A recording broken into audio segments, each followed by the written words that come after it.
Hello, everyone. Hi. Are you enjoying your meal? Yes, good, good, good. I'm just so honored to be here. This little old girl from Chinatown, New York City, standing up here.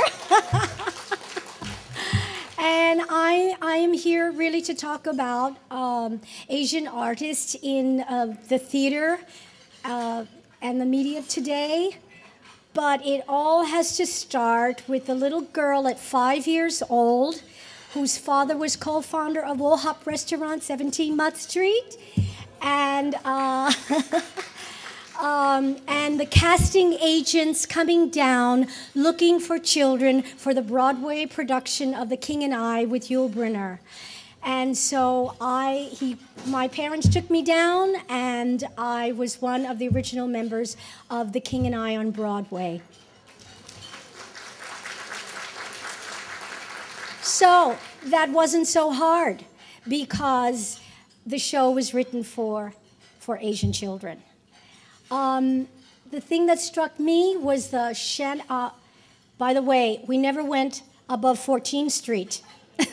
We only shopped at 14th, and that was it. So go to 42nd Street was a big deal. And 42nd on to a Broadway theater. The chandeliers, the red velvet seats, and I said to my mother, this is what I want to do. And I would watch the dancers, and that's what I want to do. I want to dance. I want to be in the theater. And I had one mind. I wanted to be in the theater, and I didn't realize how hard it was going to be. I stayed in the show for 3 years. I was collecting unemployment at the age of 8. They fired me because I grew out of my costume. And so I was collecting unemployment at 8 years old. But how exciting for me as a child to really know what I wanted to do at the age of 5. I wanted to be in the theater, I wanted to sing, I wanted to dance, I wanted to perform. I went to the High School of Performing Arts, which is now LaGuardia, and the day after I got out of that school, the show Flower Drum Song was having auditions. And the Rodgers and Hammerstein remembered me that I was in The King and I, and they put me into Flower Drum Song. So that was easy because it was a show for Asians. And as the years went by and I danced, I never grew. I was always 4'10". So there I was trying to work. I wanted to be in the theater. Who is going to hire a short Asian girl? Singing, dancing, I did everything. I jumped higher than anybody else. I turned faster. I spun, everything. So I got hired as a kid, every show. I had to put the braids on. I had to, walk around like a little kid. But in the back of my mind, I was in the theater. This is what I wanted to do. And I met a wonderful man named Michael Bennett, who wanted to be a director and a choreographer. We met in a show, and he wanted to be a choreographer and a director, and he said, I'm going to take you with me. And I went, wow, I have a partner, I have a home. And he started to create shows that I danced in. Promises, Promises on Broadway, Henry, Sweet Henry, A Joyful Noise. Then I went into Golden Boy with Sammy Davis. I played a shoeshine boy. I did anything to be in the theater. I also was in Mr. President with Nanette Fabray and Robert Ryan, and I played a grocery girl, carrying an Asian grocery girl.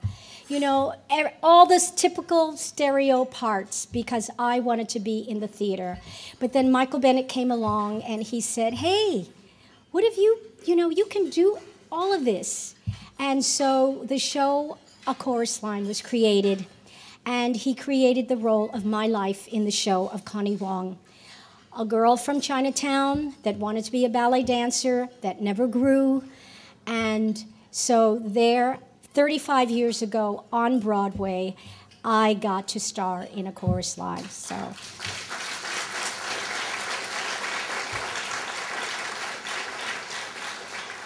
So my journey was hard in so many ways because I never really got to express myself. I always had to prove myself. And so now, after many, many years of 50 productions of A Chorus Line all over the world that I've directed The King and I once again because Yul Brynner was my mentor, and he took me to London to learn the show. And I've just recently come back directing The King and I in Kansas City with Lou Diamond Phillips. All the Asian shows, right? But I want to do something more. I want there to be diversity. There are no Asian directors in musical theater and in theater, and I am going to break that mold. So I formed a company called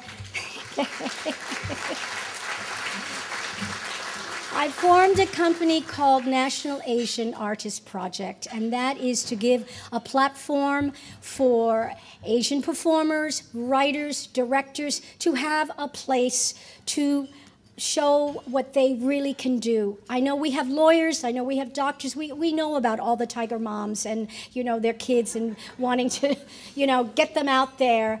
But I went into PS 124 starting a program for the 9-year-olds in the middle school because I think we need to start there if you want to be in theater.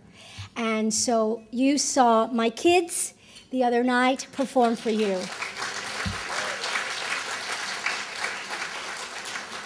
They're all singing There's No Business Like Show Business all over the school. You know, they're just singing it, and, you know, you gotta have heart, everything. And that's so wonderful because, you know, PS 124 is noted for their chess club, you know, and all their clubs. But now we have a theater club, and it's quite wonderful. Also, I have gotten to produce Oklahoma last year with an all-Asian cast.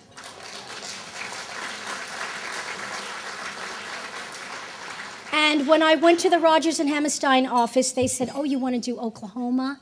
And I said, yes, we want to do Oklahoma because we found out that in Oklahoma, there's an underground Chinatown that was formed back in the 1900s, and we should be able to do Oklahoma.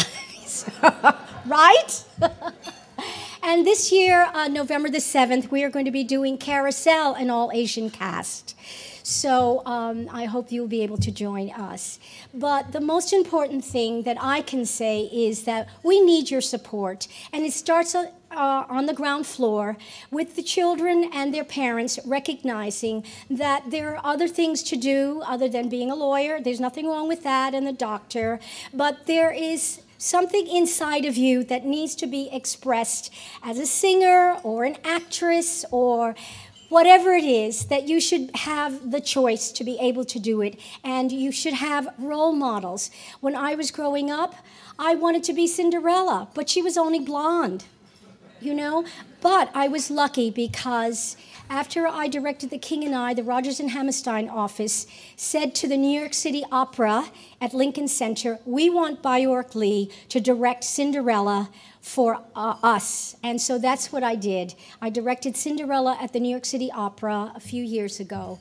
And so here I was with my assistant, Stephen Eng, that we formed the company, Stephen Eng and Nina Zoe Lamb, 3 of us walking into the theater, and I said to them, I want Asian mice to play with Cinderella. Oh, so that's 5 of you now, huh? And I want, you know, I want this and I want that, and I want Cinderella to be Asian. And they said, oh, no. Well, she's got to have an understudy, and she's going to be Asian. So in the end, I had about 10 Asian performers at the New York City Opera Company. So it's really important, and I realize this, that you have to be on the other side of the table. You have to really, really know what you want and be prepared. And that's the most important thing. My performers were prepared to stand up against anybody and play any of those roles. So that has a lot to do with education, musical theater workshops, anything that will get you to be able to compete, and that's really, really important. And so National Asian Artist Projects will be having workshops. There are a lot of people can't afford voice lessons and voice and diction lessons. In Chinatown, we have a lot of the children whose parents do not speak English. And so they come to school and they come to us with a little accent, and they're going to go off into the world with this little accent. And I said, no, we're going to start voice and diction class. We're going to start acting class, because we are Asian Americans and we want to be a part of this community. And so is musical theater. Musical theater is one of the bases of American history. And we are a part of that. We are Asian Americans, and we should be in the theater. But we're not. There's only one Connie Wong in a chorus line. There are two Asians in Thoroughly Modern Millie. You get one here and one there, you know? And I want to change that. I want to be able to get onto Broadway and say, listen, they're talented. Doesn't matter what they look like or what they do. They need to be on the stage. We need to be represented. We need to have a voice. Some of you are going to see Anything Goes today. We have two Asians in that, and Andrew Chow, who is going to take you around to show you backstage. We're very proud of him. He was my Curly in Oklahoma. J. Elaine Marcos was in Priscilla, and I'm sure some of you had gotten to see Priscilla on Broadway. So we're very happy, and they're all of my babies, and I'm very happy to push and get them there, and the casting agents. I'm talking to everybody. Please, please help, because they go to class, they sing, they dance, they act, and then there's no job. They are all temp workers, or they have to go, you know, they leave the business. And there is a place for us in the theater. And I think I've proven it, because this is what I wanted to do. I had parents that supported me. I remember looking outside. I went to Transfiguration on Mott Street, and I remember walking out of the schoolyard, and I went, is this it? Is this it? You know, and going, eating wontons and making wontons, you know, in the restaurant. No, there's more. And now we're into second, third, fourth generation. And I think we can do it, but we need your support. And it starts at the level that you saw, with the kids and their moms, starting it in the school, letting them know that there's theater that they can enjoy, their Broadway shows that we're taking them to. And then you saw the adults where they are today and how beautiful they're singing. They're starring on Broadway in Miss Saigon and all these little shows. But there are too few of us. And there's only one B.D. Wong. Only one B.D. Wong. Only one role on that television show.